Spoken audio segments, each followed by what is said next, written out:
Father and son facing terrorism charges are set to appear in a Newmarket court today. The pair are charged in connection with an alleged plot to carry out a violent attack in the city. Good afternoon. We're learning more today about an alleged homegrown terror plot. Police raided a Scarborough home Sunday night, leading the RCMP to arrest the father and son.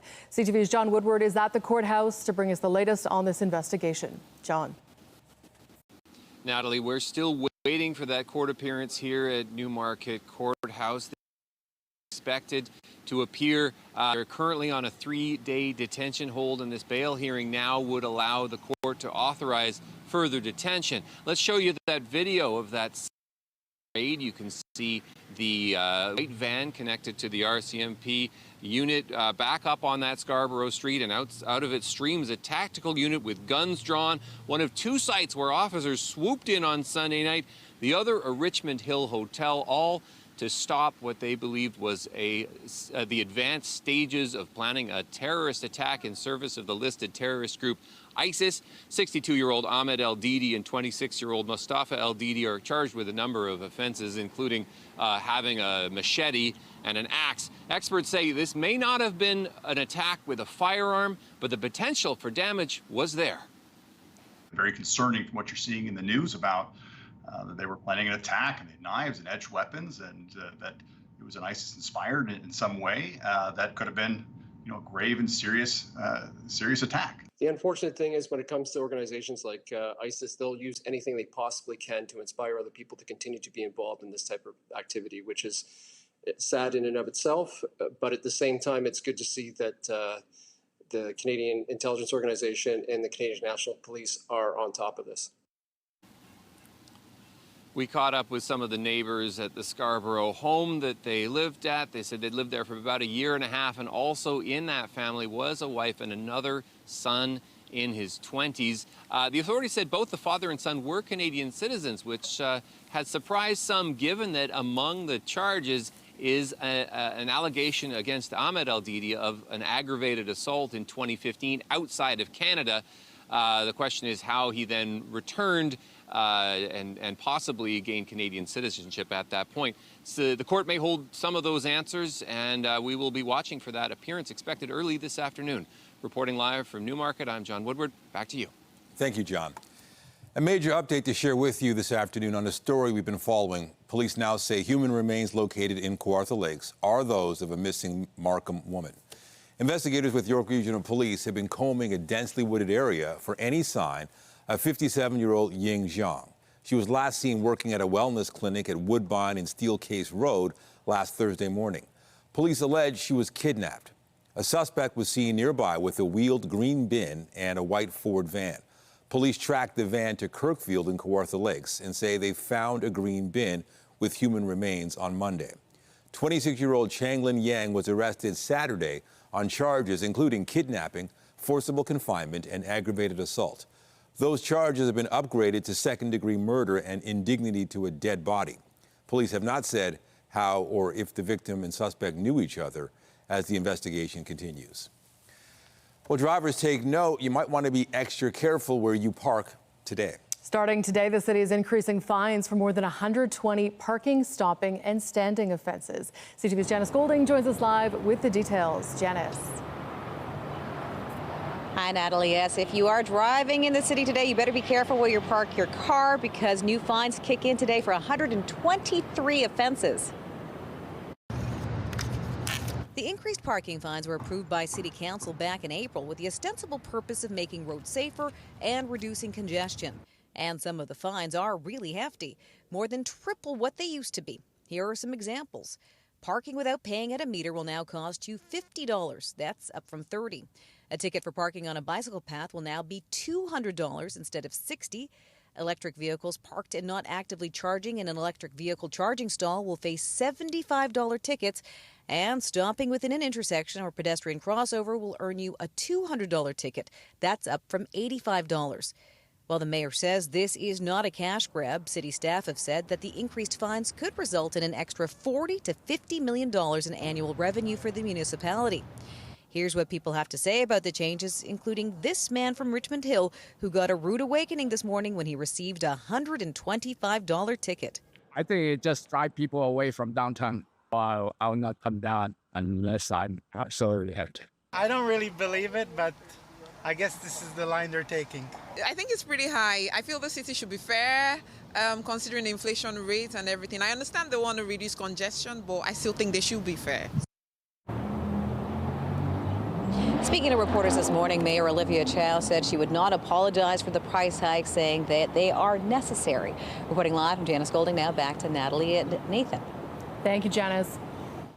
Still to come, Summer McIntosh will be swimming for her third medal at the Paris Games today. We'll have the latest on Team Canada's Olympic action a little later in the newscast. But first, let's go outside. Hot, humid, hazy day today. Is there any relief in sight ahead of this beautiful long weekend we have coming? Let's go to Jessica Smith, who is down at the exhibition grounds today with a first look at the forecast. Jess, how are you? Hi, Natalie. I'm doing well. We're getting ready for the Toronto Caribbean Carnival. The King and Queen Showcase is tonight, but it is hot and it is humid. We've seen a few downbursts throughout the morning. Those have tapered off for now, but it has done nothing to relieve any of that heat out there. Much hotter than that, and as we head throughout the day, it's not going anywhere. We're under a heat warning right now, still here in the city. Temperature wise, sitting at 24, it feels like 35, and everybody feeling into the mid to upper 30s. As we make our way in towards the afternoon, not much is going to change. There's that little blip of showers we saw. If you were driving a few minutes ago, you definitely noticed it, but it's dry for now as we kind of head throughout the rest of our afternoon. Just a whole lot of cloud cover out there as we get going. In the next couple of hours, we'll climb up to a daytime high, kind of again pretty similar to yesterday, into that kind of 30-degree range, but feeling so much hotter than that. As we step in towards the weekend, there is some relief on the way, but it doesn't come in time for those who are going to enjoy the parade. So hopefully, if you like the heat, you're ready for it. Coming up, I'll have a full look at your long-range forecast. For now, I'll send things back inside. Thank you, Jess. A motorcyclist is dead after an overnight crash on the 427. It happened on the northbound off-ramp to Rathburn around 2:45 this morning. OPP say the 28-year-old man from Mississauga was found off the highway and was pronounced dead in hospital. Police are trying to figure out what happened and say road and weather conditions are not believed to be factors. Dozens of cyclists came together last night to remember a 24-year-old woman who was struck and killed on Bloor near Avenue Road last week. They have to change the law about cyclists and how, there have to be some education, some more rules about how to cycle, how to educate the truck drivers, educate everyone. We are so vulnerable when we are on our bike. We don't have an airbag. We don't have anything to protect us. More enforcement, bylaw enforcement. Get bylaw officers out there all the time, making sure that construction companies aren't dumping all kinds of stuff into bike lanes. Quite often it's being used as a parking space for cement trucks. The memorial bike ride was organized by the group Advocacy for Respect for Cyclists. Cyclist advocates are calling for action to improve safety for cyclists and pedestrians in the city. Toronto police are sharing the results of a wide-ranging investigation into SIM swap fraud.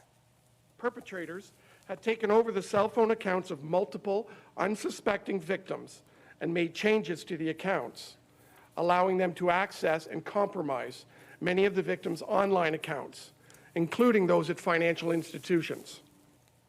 Police allege suspects would use fraudulent pieces of ID to impersonate victims at cell phone stores and get access to their accounts, among other methods. They say over 1,500 cellular accounts across Canada were compromised at a total of more than $1 million to victims, telecom companies, and banks. 10 people were arrested on a combined 108 charges, but police are still looking for 47-year-old Nadia Campitelli and 26-year-old Hervine Umatajima in connection with the case.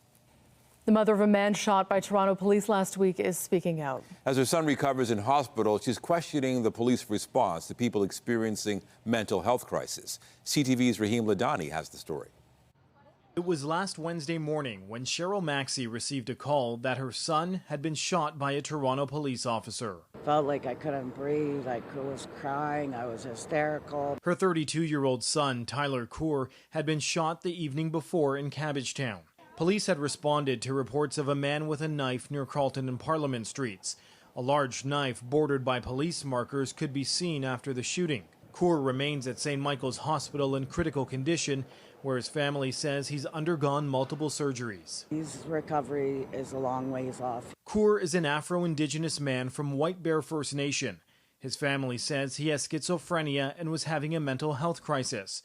They say he told his mom he was calling for help and doesn't understand why police shot him.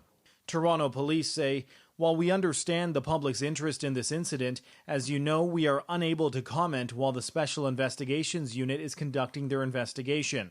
Once it's complete, the SIU will provide clarity on the circumstances of what occurred that day. Police add Kaur has been charged with 2 counts of assault to peace officer with a weapon and weapons dangerous.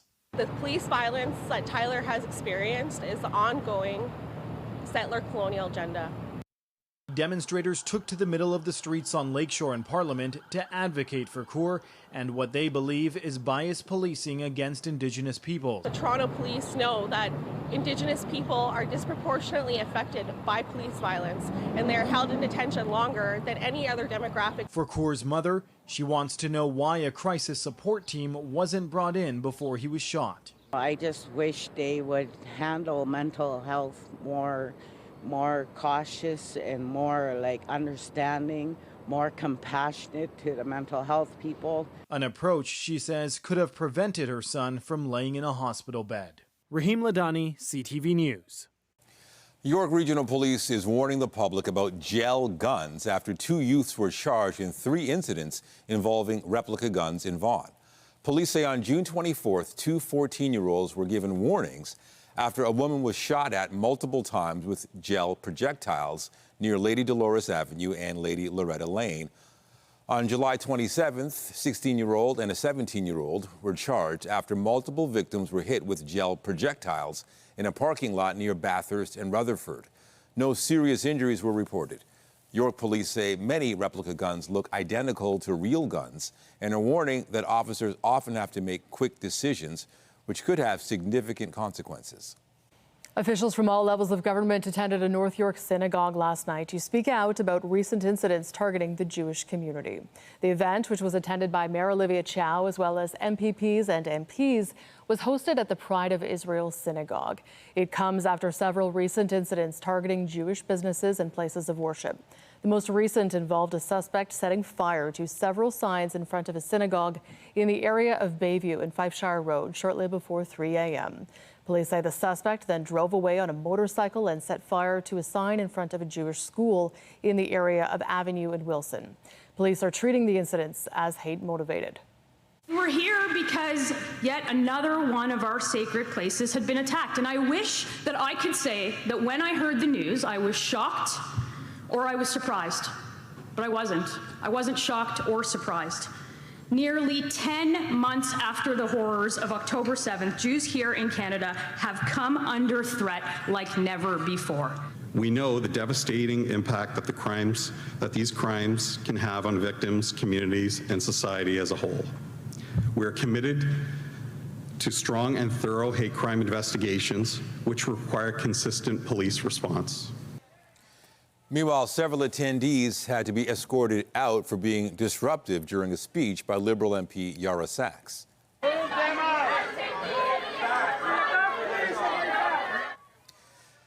Meanwhile, video posted online shows a number of demonstrators with the group Jews Say No to Genocide being dragged from the steps of the synagogue. Toronto police say no arrests were made as a result of the demonstration. Premier Doug Ford was in Oshawa this morning making an announcement there. The province outlining plans to expand health care access in Durham region. CTV's Queen's Park Bureau Chief Siobhan Morris has more details from Oshawa. Siobhan. Well, the head of Lake Ridge Health says this is probably the biggest expansion in the organization's history, really needed in a corner of the province that is growing fast. There isn't a batch of new money associated with today's announcement, but there is a commitment from the province to add 300 new beds across the region.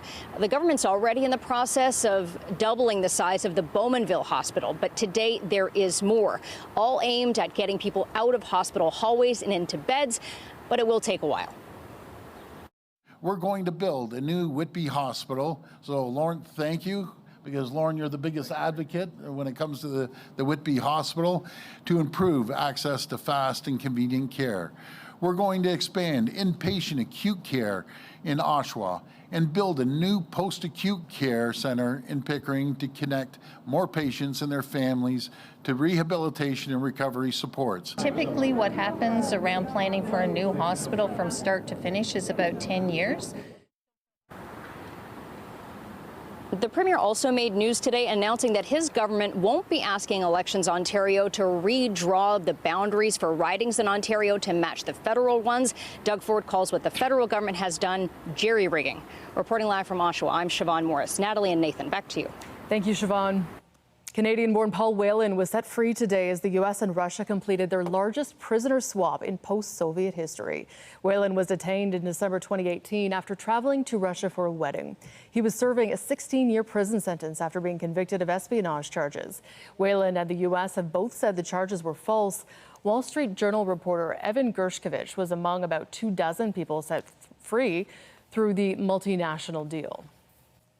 And here in Canada, a main highway in Jasper partially reopened this morning. Highway 16 is now accessible to commercial vehicles.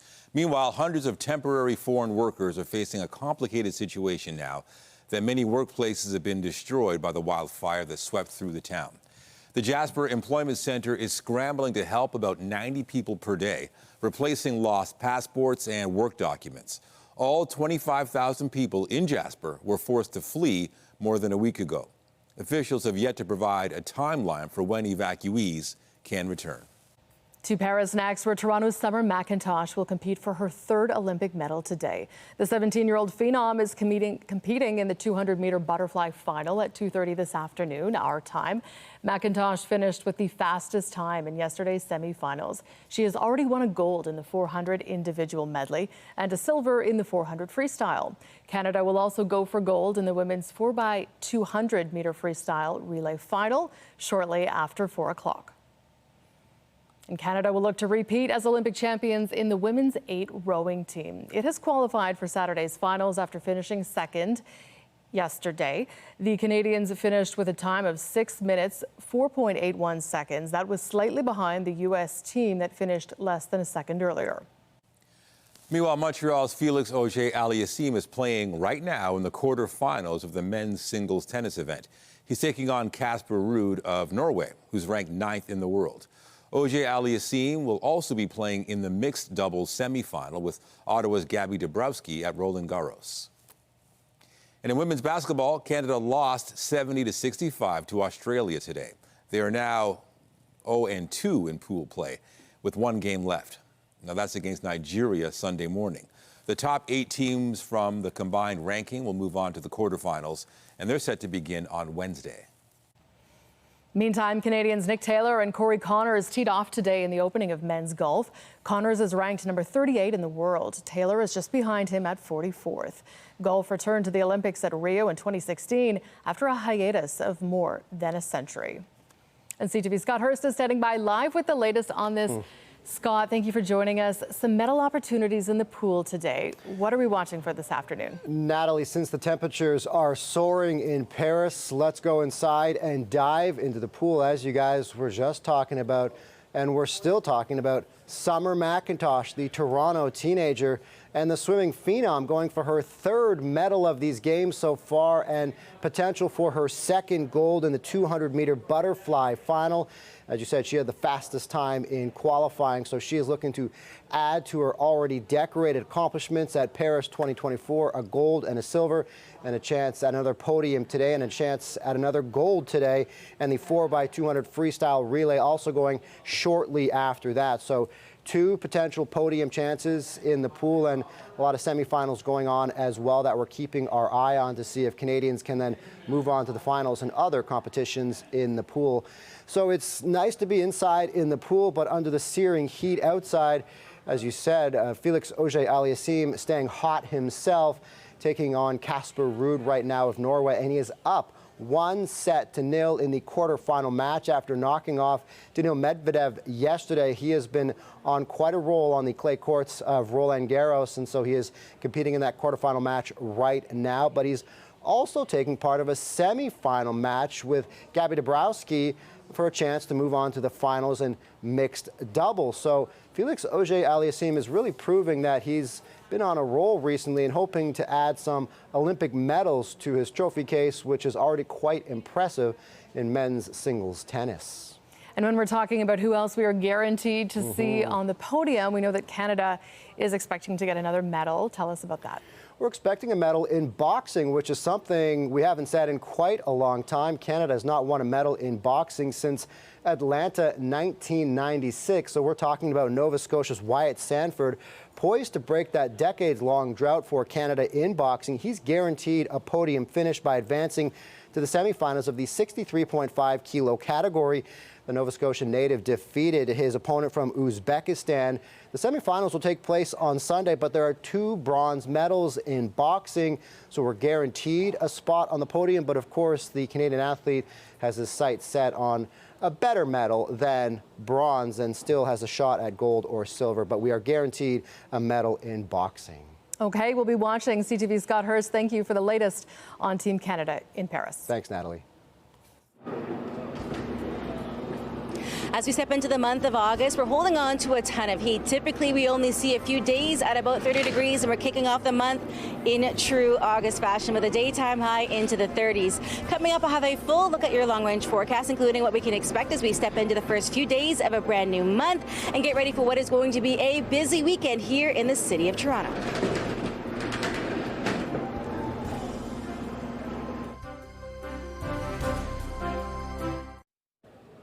And so August is now upon us, and we are still under a heat warning as we head into this long weekend. Yeah, I'm thinking perfect timing because you got the King and Queens tonight, you've got Pan Alive tomorrow, you've got the parade Saturday, and it always seems to be the hottest time of the year, Jess. It truly does. I think it's just the sign of the times, right? We're getting into this really important weekend here in the city, and the weather is agreeable for the most part. We did have some showers early on this morning, but they've dried up now. The volunteers are working hard to put the stage together for the showcase tonight, Pan Alive as we head throughout the weekend, and obviously the Grand Parade on Saturday. But it is going to be a hot and humid start to the month of August. We're still under that heat warning right now. And as we step into the next few days, things will start to average out a little bit, but that has to kind of wait until we get to at least Sunday or Monday in the long weekend. But regardless, if you're spending time outside this weekend, coming down to the Toronto Caribbean Carnival, or just spending some time outside, weather-wise, it will be absolutely fantastic. Now, we're holding on to a ton of heat and humidity today. We're getting no real relief as we kind of make our way through. Weather is brought to you by the Presler Law Firm. Injury lawyers, you don't pay unless they win.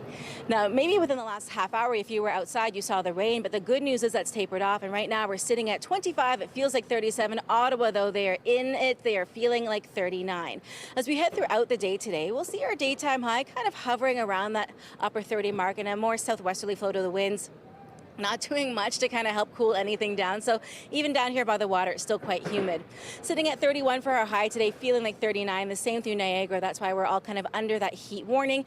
But that's expected to drop as we head into the day tomorrow. Tonight, 21, but it will feel like 29. So no relief as we head in towards the evening, unfortunately. And that's really the same right across southern Ontario. We saw that little blip of rain early on this morning. We're keeping an eye on another low pressure system there, making its way across the Great Lakes as we head throughout the day tomorrow and in towards our Saturday. The bulk of that system likely to stay south of us, but we could see a few showers as we head throughout the day tomorrow and in towards our Saturday as well. Another round of rain likely as we head into the early evening, and then it pushes its way out. Getting into our Thursday night, pretty clear out there, a few clouds, but overall not bad. A cloudy start to our Friday, and then as we head throughout the afternoon, again, we're watching for that chance of rain just south of us, and then more so eastern Ontario, Oshawa, and east. Looking ahead towards the weekend, I know all eyes are on the sky heading in towards the parade, likely to see a few showers early on, but overall really beautiful. August, it is beginning in an extremely humid way. We're sitting at about 31. As we head throughout our day today, feeling into the upper 30s. So for the volunteers here who are getting ready, for people working outside today, hydration and breaks in the shade or even AC are going to be so key to getting through the day safely. As we head into the evening, another really warm one, 21, but feeling closer to 29, 30. Into our Friday, again, the chance of a few pop-up midday showers, but overall really beautiful, but still sitting above seasonal. Getting into your Saturday and Sunday, we finally get a little reprieve. Not much, but hey, every degree counts as we head in towards the end of our kind of long weekend. But for those who are heading down to the parade, it will be fantastic. I just had one of the volunteers ask me, are we going to be okay tonight? Are we going to be okay on Saturday? We have costumes, we have makeup. And I said, we'll be all right. But you know what? A little rain never stopped nobody, and we won't melt if we get a little shower activity. But the good news is here, Saturday and Sunday, it'll be really beautiful outside. Heading into Monday, whether you're working or not, fantastic. High pressure holds firm. And then we settle into really the first full week of August with some high pressure, keeping us nice and clear. But it is humid as we kind of get things kicking off today, tomorrow, and in towards at least our Saturday. For the folks who are coming down towards the King and Queen Showcase this evening, bring lots of water. It is going to be sticky outside. You want to make sure you're enjoying the showcase in the right way. As we head in towards the day tomorrow, another warm one, and then as we step in towards the weekend, I know a lot of folks are excited to watch the parade, take part in the parade. Your costumes are going to be fantastic. If you're taking part, if you're just watching, have so much fun. The forecast, pretty agreeable. I can't take full credit for it, but I am going to take credit for explaining it. For now, I'll send things back inside. Full credit. Thank you, Jess. Well, it looks like more coffee drinkers are skipping the Starbucks run. The coffee giant is reporting a slowdown in sales. CTV's Sarah Plowman explains. When cravings call, customers line up. No, I just love this drink. Every time I go to Starbucks, I have to pick up one of these. I know it's quite costly, but I stop at every Starbucks that I go. I travel a lot. Prices push some away. Make it at home. Lasts me longer. Cheaper in the long run. Around the world, fewer people went to Starbucks and McDonald's last quarter. The second straight drop in sales for Starbucks and the first dip in more than 3 years for McDonald's. Something has gone wrong. They've either overshot their price or they aren't giving people the right benefits, and they've now got to rethink that. Inflation has taken a bite out of people's budgets and now chains sales. Some face pressure from homemade drinks and meals or competitors. Consumers are looking for value, but also something of innovative value. They want low prices, but they want something unique. Looking to lure people back, chains invested in speeding up wait times and brought in value and pairings menus. Think a drink and bite for less. Analysts expect more of it. You're going to see retailers and restaurants sort of focus a lot of their advertising and marketing on price, on value, how you can eat for $5 or $7. Even with these value menus, the question becomes, will they stick around or are they temporary? Perhaps consumers' behavior will help decide. Sarah Plowman, CTV News, Fredericton. Coming up, diagnosing rare genetic conditions. Researchers in London, Ontario are speeding up the process using new technology. That story after the break.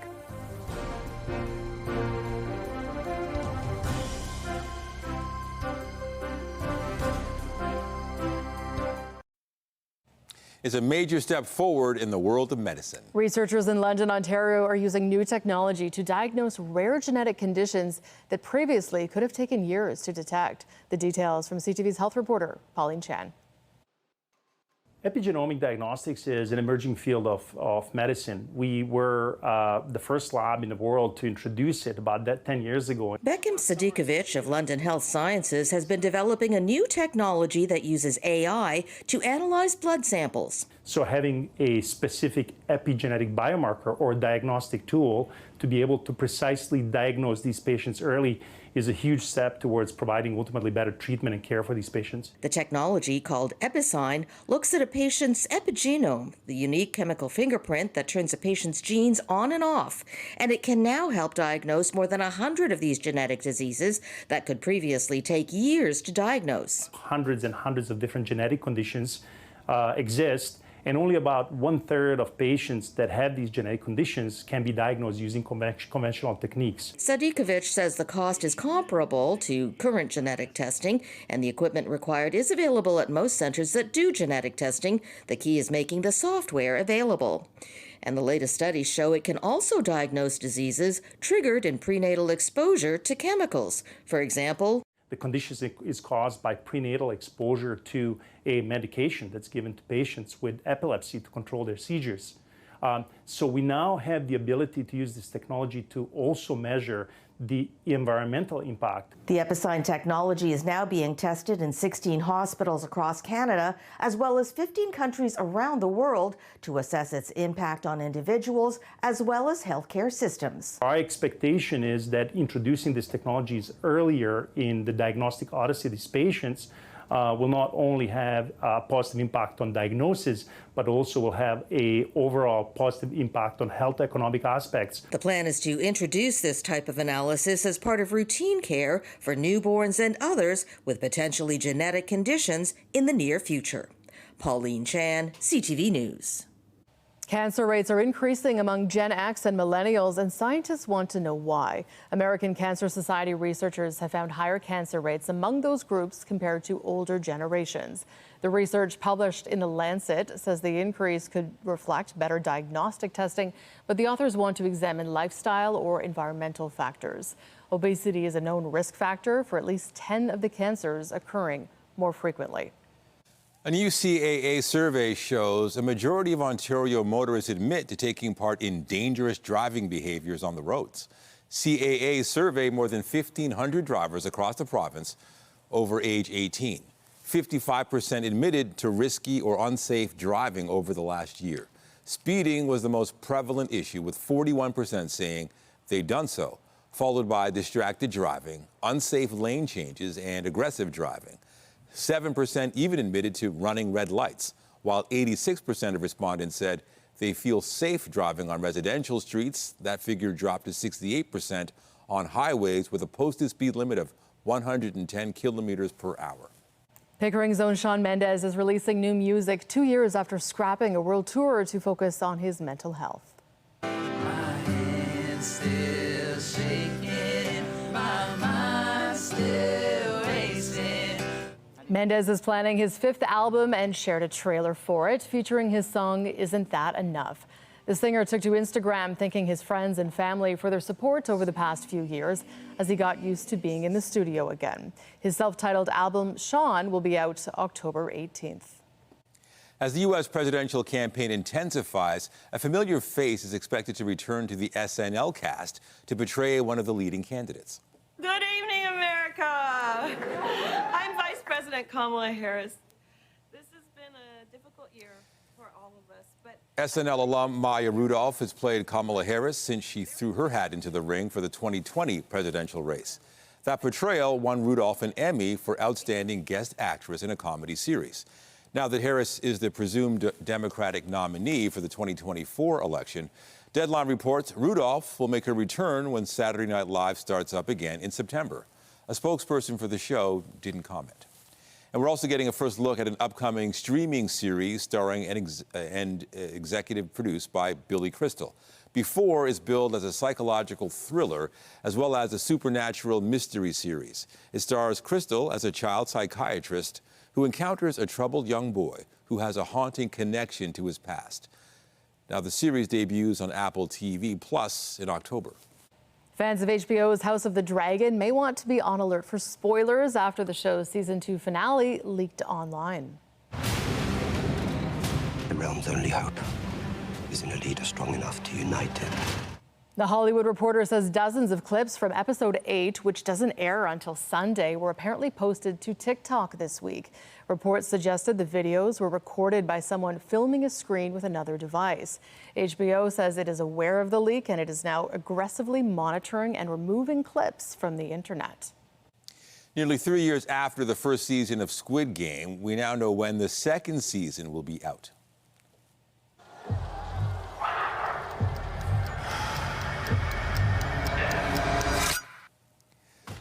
The series will return to Netflix with its second season on December 26th. The show's creator says he's beyond excited to share the news, along with the fact that Squid Game will end after its third season debuts in 2025. Still to come, U.S. and Canadian stocks were down this morning. Details and the rest of your business headlines after the break.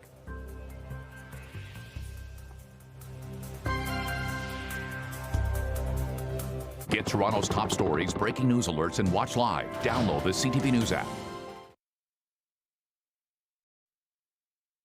Well, first they were the victims of a cryptocurrency scheme, and now they feel like victims all over again. That's because the man who owes them money isn't paying up, even after selling his luxury Lamborghini. CTV's Adrian Gobriel has exclusive details on the pursuit of payback. Nice day for a burnout. This is Colin Murphy, posing for a photo with his 2017 Lamborghini Huracan.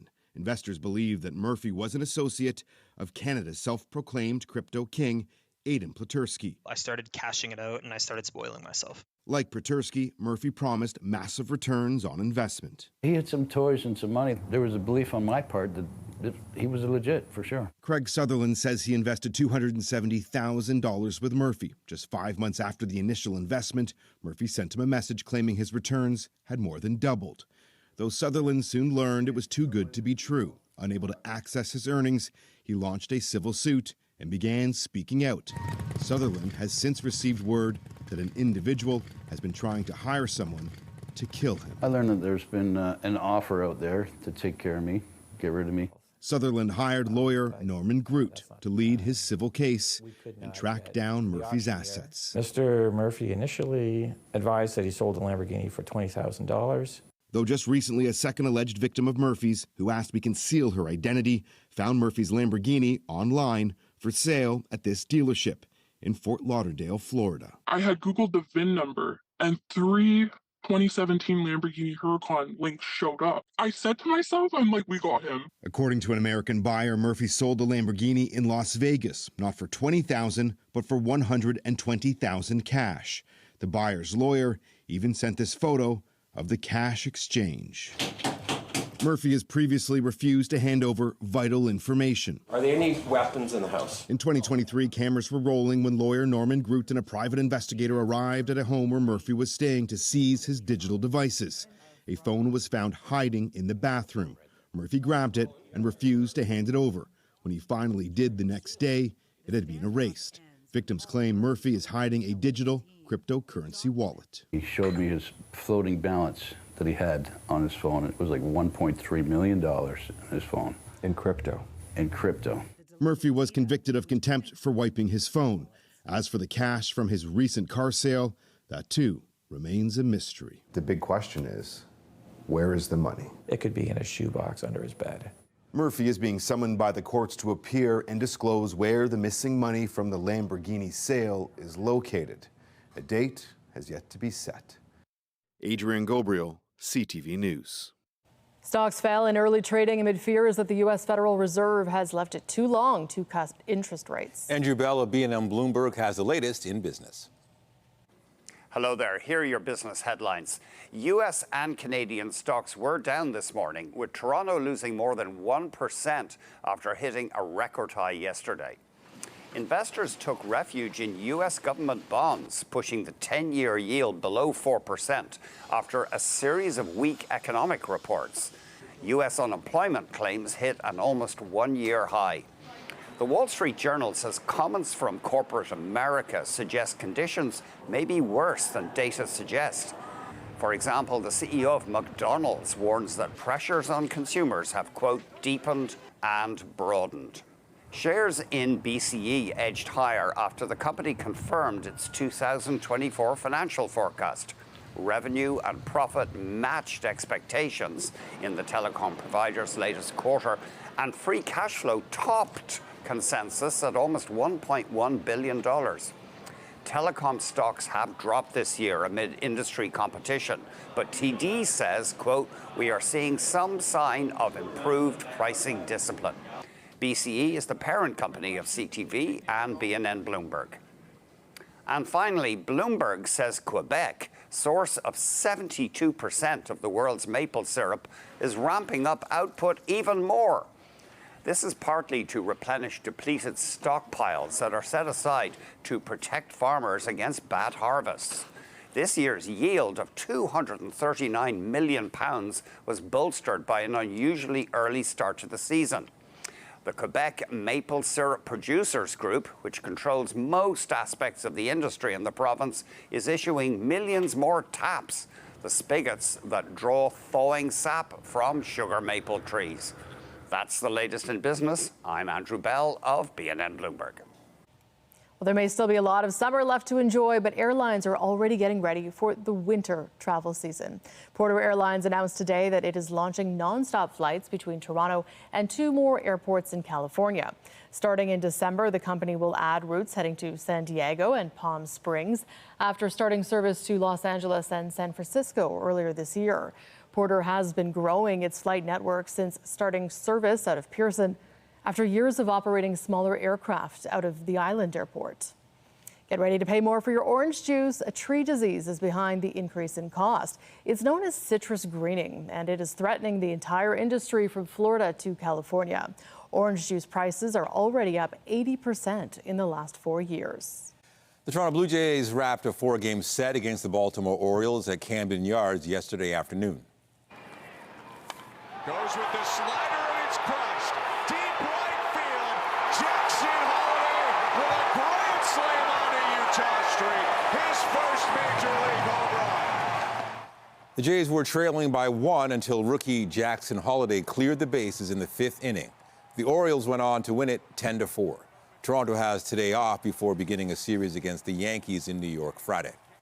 Meanwhile, Raptors fans in Montreal are in for a treat. The team will hold training camp in the city starting October 1st. And the week will end with Toronto hosting the Washington Wizards on October 6th at the Bell Centre. It is part of this year's NBA Canada series. This will be the Raptors' first training camp in Montreal and its second in Quebec after gearing up for the 2019-2020 season in Quebec City. A flag-raising ceremony was held over the last hour at City Hall as Toronto marks Emancipation Month. The city's marked August as Emancipation Month since 1998. The first of the month marks the day the Slavery Abolition Act came into effect across the British Empire in 1834, including here in Canada. The city says it recognizes the month to celebrate the rich contributions that people of African descent have made to the country and city. As we come together, as we raise the flag, as we hold on to our flag, that is our commitment to work together. Remember the past, feel the power when we come together, and work for change, work for liberation. That's what we are here, what we're all about. With the flag now raised, there are several other Emancipation Month events to come in the weeks ahead. You can find a full list on the city's website. Coming up, an unforgettable tale about a missing cat found safe more than a decade after disappearing. We have that story just after the break.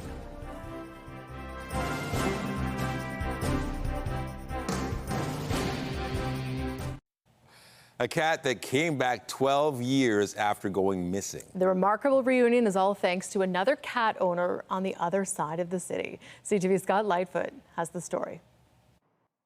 Mary Lynn Simon was at her desk at work when she got the call last week. I could barely make sense of it. She said, "Is Jinx missing?" Jinx was Simon's Abyssinian cat who had gone missing back in 2011. He was an indoor cat, and I had him from the time he was a kitten. And then when we moved, he would have been 2 years old, and he discovered the great outdoors. Over the past 13 years, Simon wondered what had happened to Jinx and whether or not he was even still alive.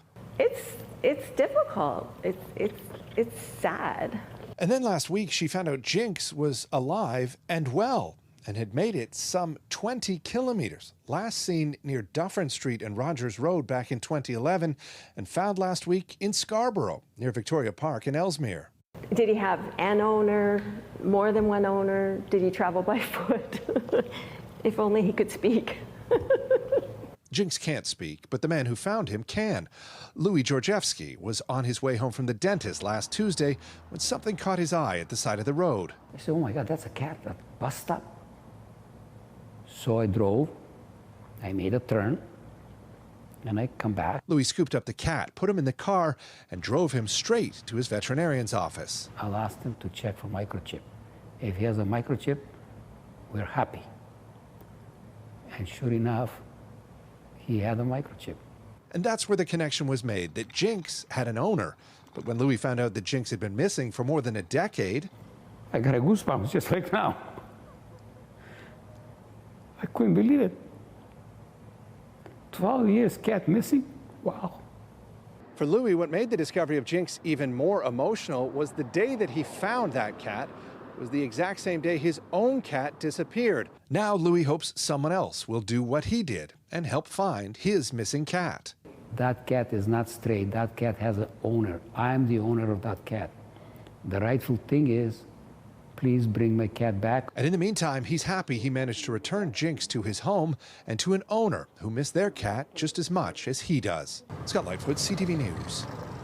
All right, one last check at the forecast. Jess, how are things outside? It is still hot, it is still humid, it is still hazy outside, Nathan. And as we step into the afternoon, it's just more of the same. We're still under the heat warning for a reason, into the 30s, feeling into the upper 30s, low 40s across a good portion of southern Ontario. So as you plan your day today, if you want to spend some time outside, hydration and sun protection are going to be key. As we make our way in towards the afternoon, we get a bit of a wind, but really not much to help cool things down. And then as we step into our Friday, our Saturday, we start to average out a little closer to that seasonal mark. But really and truly, we're holding on to the heat. There's a bit of a breeze, but it's a hot wind, so it's not doing much to cool things down. But hey, it's beautiful, and I'll take it. I'll send it back to you guys. All right. So we thank you, Jess. And that is CTV News at noon. Remember, you can get Toronto's breaking news all day long on CP24 and at our website, ctvnewstoronto.ca. For Jessica Smith and all of us here at CTV News, thank you for watching. I'm Natalie Johnson. And I'm Nathan Downer. Be sure to join us later for CTV News at 5 and 6. Have a great day.